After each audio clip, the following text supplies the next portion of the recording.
Hello દોસ્તો, Mahesh computer technology YouTube ચેનલમાં આપનું સ્વાગત છે। આજે આપણે વાત કરીશું CET 2026 જે લેવાનાર છે, બરાબર। તેનો સિલેબસ શું છે, એટલે કે એનો બેઝિક સિલેબસ આપણે દેખવા જઈએ ઓલ ઓવર તો કયા કયા ટોપિકોની તૈયારી કરવાની રહે છે અને એની એક્ઝામ ડેટ કઈ છે એની વાત કરીશું, બરાબર। તો આપણે એની વાત કરી લઈએ કે સૌપ્રથમ જે CETની એક્ઝામ છે એ દેખવા જઈએ તો કોમન એન્ટ્રન્સ ટેસ્ટ આ જે આવે છે એ 14 ફેબ્રુઆરીના રોજ આવવાની છે, બરાબર। 14 ફેબ્રુઆરીના રોજ એને એક્ઝામ ડેટ રાખેલી છે, બોર્ડે ઓફિશિયલી જાહેર કરી દીધું છે। હવે એના સિલેબસની દેખવાની વાત કરીએ તો જે બૌદ્ધિક ક્ષમતા કસોટી છે, એટલે કે મેન્ટલ એબિલિટી કહેવાય છે એક રીતે એને। હવે એની અંદર હું થોડું ઝૂમ કરી દઉં તો તમે પણ આને જોઈ શકો મિત્રો, તમે લખી પણ શકો છો। સંખ્યા શ્રેણી છે, સંખ્યા શ્રેણીની અંદર આપણે જે ચડતો ઉતરતો ક્રમ આવે છે ને એ રીતની અંદર મેન્ટલ એબિલિટીની અંદર પ્રશ્નો આવતા હોય છે, બરાબર। અંગ્રેજી મૂળાક્ષરોની ગોઠવણી છે એને પણ આપણે A to Z અને Z to A ને એની અંદર ક્રમ પ્રમાણે ગોઠવવામાં આવે છે। મિશ્રણ શ્રેણી છે, એટલે બધાની મિશ્ર શ્રેણીઓ આવે છે। તે શ્રેણી આધારિત વિશેષ પ્રશ્નો બીજા એથી થોડા અઘરા પ્રશ્નો આવે છે, એની વાત કરી છે। ટેન્શન નહીં લેતા, જો તમારું બાળક ધોરણ 4માં ભણતું હોય અને ધોરણ 5માં ભણતું હોય તો આને તમે જો એવું ઈચ્છતા હોય કે મારું બાળક છે એને જ્ઞાન શક્તિમાં એડમિશન મળી શકે, રક્ષા શક્તિમાં એડમિશન મળી શકે, એકલવ્યમાં એડમિશન મળી શકે તો આની તૈયારી અવશ્ય કરાવજો અને આપણી ચેનલ પર જોડાયેલા રહેજો। હવે આની વાત કરીએ છીએ, આનું આપણે હવે વિગતવાર જે ચેપ્ટર છે એ વાઇઝ આપણે કામ કરીશું, બરાબર। શ્રેણી આધારિત વિશેષ પ્રશ્નોનું અંગ્રેજી શબ્દોનું સાંકેતિકરણ થયું, બરાબર। એની અંદર કહી દેવામાં આવે કે જો અંગ્રેજીમાં લખેલું અમદાવાદ છે, વડોદરા છે ને વડોદરા છે, ગાંધીનગર છે, એ કરીને રીતે પ્રશ્નો આવે છે। અંગ્રેજી મૂળાક્ષરનું સંકેતીકરણ એનું પણ અહીંયા એ રીતનું છે, બરાબર। માન લો એ બરાબર ગીતા છે, બી બરાબર સીમા છે, એ રીતે, બરાબર। મૂળાક્ષર સંખ્યા અને ચિહ્નોનું સંકેતીકરણ એમાં પણ એ રીતે છે। ગુજરાતી મૂળાક્ષરોનું આ સેમ એ રીતે ચાલતું હોય છે। હવે તમને કહી દઉં, શબ્દને વર્ગવાર એટલે કે એને ડિવાઈડ કરવાના છે, વિભાજન કરવાના છે। અમુક પ્રકારના શબ્દો છે, દાખલા તરીકે ધાતુ છે તો એ રીતે, બરાબર। પ્રવાહી છે એ રીતે। પછી શબ્દની જે જોડ છે એ પણ વિભાજન કરવાની છે।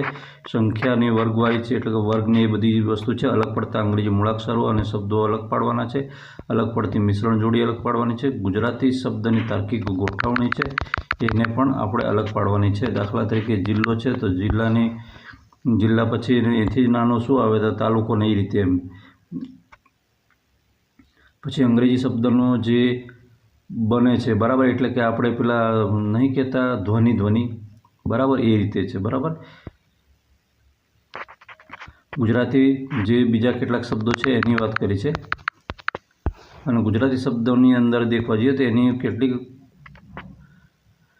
મેન્ટલ એબિલિટી કસોટી આવે છે। અંગ્રેજીની પણ એવી કસોટી આવે છે। સંખ્યાઓ છે, સંખ્યાઓને પણ એ કસોટી આવે છે। આપણે દાખલા તરીકે સંખ્યાઓને એવું બધું આવે છે, તમને એકી સંખ્યા, બેકી સંખ્યા, પછી સ્થાન, કિંમત, મૂળ કિંમત, આવું સંકેતોનું ચિહ્નોનું સાદુરૂપ એને આપણે જે આની અંદર ઘડિયા આવડવા જરૂરી છે। છેલ્લામાં છેલ્લા 11 તો આવડવા જોઈશે, વધારે ઝાઝા નહીં આવડે તો વાંધો નહીં, પણ 11 સુધી તો આવડવા જોઈશે। પદાનુક્રમ એનો ક્રમ ગોઠવવાનો છે।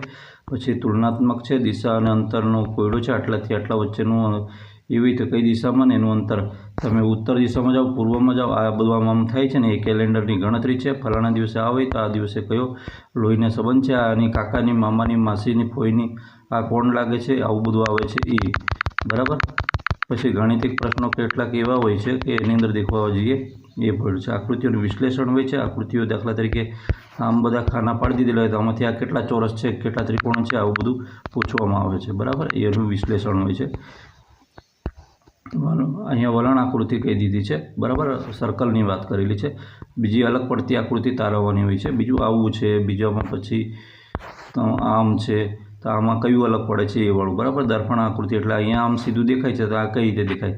પછી પાણીની છબી પણ એ રીતે આવતી હોય છે, હવે બીજો વિભાગ આવે છે ગણિતનો છે। હમણાં સંખ્યા જ્ઞાનની વાત કરી તો મેં હમણાં વાત કરી એ રીતે બેઝિક સંખ્યા જ્ઞાનની માહિતી હોય છે। પછી પૂર્ણાંક અપૂર્ણાંક હોય છે। માપનના એકમ હોય એટલે કે કિલો છે, મિલીગ્રામ છે, બરાબર। પછી મીટર છે, ફૂટ છે, આના જે માપ હોય છે એના વિશે ડિટેલમાં આપણે જાણવાનું હોય છે। અહીંયા સુધી કે જમીનની માપણી પણ અહીંયા અંદર સિલેબસમાં આવી જાય છે। આકારો છે તો વર્તુળ છે ને શંકુ છે ને આના બધા આકારો અલગ છે, ષષ્ઠકોણ ને બધા, બરાબર। ખૂણાઓ છે તે ખૂણાઓ છે લઘુકોણ, ગુરુકોણ, બરાબર। આ બધા ખૂણાઓ છે, કાટકોણ ને આ બધા ખૂણાઓ છે ને ખૂણાઓ વિશે વાત કરવામાં આવેલી છે। આવા અલગ અલગ ખૂણા વિશે વિદ્યાર્થીને ખબર હોવી જોઈએ। ગુજરાતી ભાષાની અંદર કેટલાક આપણું પાઠ્યપુસ્તકની અંદર કેટલાક કવિઓ અને કેટલાક એના લેખકો હોય છે, થોડુંક હિન્ટ યાદ રાખવાની હોય છે। જાજુ આની પર પ્રેશર નહીં આલો તો ચાલશે, પણ સમાનાર્થી શબ્દો આપણા જે બેઝિક છે, બરાબર, ચોથા ધોરણના 5માના તૈયાર કરવાના હોય છે। તમારું પૂછાય છે પરીક્ષામાં 6ઠ્ઠા ધોરણના લેવલનું પૂછાય છે। કેટલા? 6ઠ્ઠા ધોરણના લેવલની પરીક્ષા તમારી 6ઠ્ઠા ધોરણના લેવલની હોય છે, ભલે 5મા ધોરણથી તમે આપો છો। હવે સમાનાર્થી શબ્દો છે, વિરુદ્ધાર્થી શબ્દો છે, પછી જોડણીવાળા શબ્દો છે, જોડણી સુધારવાની છે, શબ્દ સમૂહ માટે એક શબ્દ છે, રૂઢિપ્રયોગ છે, આ બધી વસ્તુ આવતી હોય છે। આ બધું તમને આમ સીધું પૂછી દે એવું પણ બને, ઘણી વખત એવું બને કે ગુજરાતીમાં એક આખું ગ્રામર આપી દેવામાં, એક પેરેગ્રાફ આપવામાં, અને પેરેગ્રાફમાં ખાલી જગ્યા હોય ને એની અંદર આ શબ્દોની ખાલી જગ્યાઓ સ્પેશિયલ પડેલી હોય, એની અંદર પૂરતા કરવાની હોય છે, બરાબર। એટલે વિદ્યાર્થીને સારી રીતે આવડી જાય એના માટે આપણે આના કેટલાક મોડેલ પેપરો પણ લઈને આવીશું, એવરેજ 3-4 મોડેલ પેપર લઈને આવીશું, એટલે તમને આઈડિયા આવી જશે કે આ બહુ પરીક્ષામાં પૂછાય છે, બરાબર। અને તમે જૂના પેપર છે, બરાબર, 23, 24 ને 25ના આ પણ જોઈ શકો છો।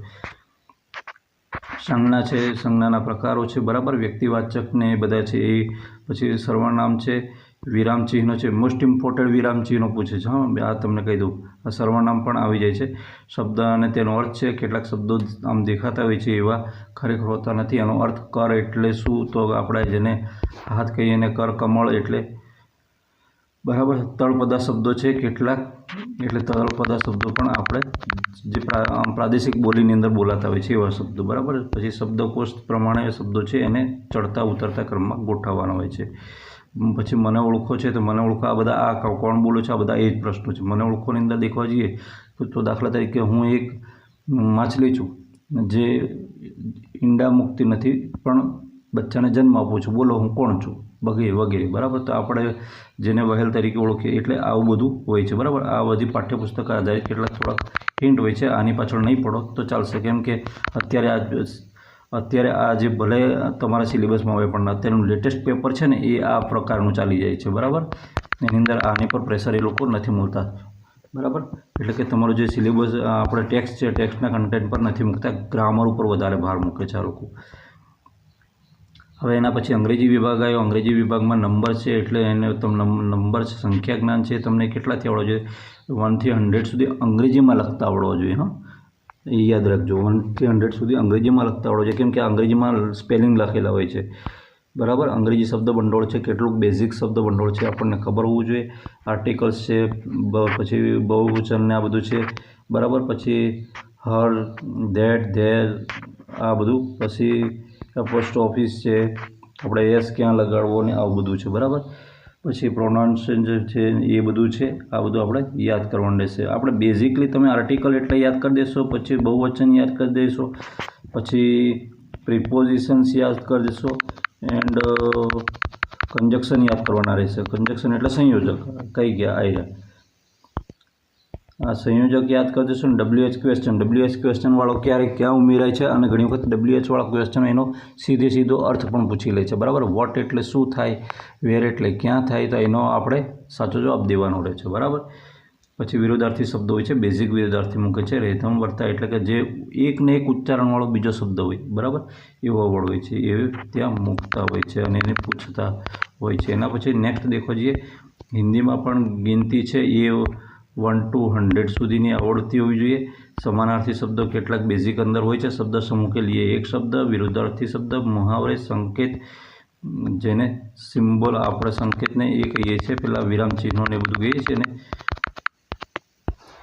પછી એના પછી આવશે સર્વનામ આવશે, સર્વનામ પછી ક્રિયા આવશે, બરાબર। એટલે જે વાક્યાલું એની અંદર ક્રિયા થઈ છે, પછી ક્રિયા વિશેષણ ને બધું આ તમને કદાચ ખબર હોય તો, ના ખબર હોય તો આપણે ધીમે ધીમે એક ચેપ્ટર ચલાવીશું એટલે એની વાત કરીશું ડિટેલમાં, બરાબર। શબ્દકોશનો ક્રમ બતાવશે, સંજ્ઞા છે, પછી વિશેષણ છે, જે વિશેષતા બતાવે તે, બરાબર। પછી અન્ય બીજા થોડા ઘણા ક્વેશ્ચન છે ને એનું રિવિઝન હોય છે, એટલે કે એ વાત અલગ છે. હવે પર્યાવરણની અંદર દેખવા જઈએ તો પર્યાવરણની અંદર જે બેઝિક રોજિંદા ઉપયોગમાં આવતા જે વસ્તુઓ ચીજ વસ્તુઓ છે એના બેઝિક સવાલો પૂછતા હોય છે, બરાબર. અને એની પાછળ રહેલું સાયન્ટિફિક કારણ સાથે મેચ થતા હોય એવા જે બાળકોના ધ્યાનમાં આવતા હોય એવા સવાલો પૂછતા હોય છે. અને ઘણી વખત કેટલા છે કે પેલા અણુસૂત્રો ને એવું પણ હોય છે, કે દાખલા તરીકે હાઇડ્રોજન આવે તો હાઇડ્રોજનનું શું અણુસૂત્ર હોય તો H છે, પાણીનું અણુસૂત્ર શું છે તો H2O છે, આવું પણ પૂછતા હોય છે. ઓકે મિત્રો, એટલે ઓકે, વિડીયો ગમે તો વિડીયોને લાઇક કરજો, ચેનલ પર નવા હોય તો ચેનલને સબસ્ક્રાઈબ કરવાનું બિલકુલ નહીં ભૂલતા. અને CET 26ની જો તૈયારી કરતા હોય કંઈ પણ પ્રશ્ન હોય તો મને કોમેન્ટમાં અવશ્ય જણાવજો. હું તમારી સાથે છું. જય હિન્દ.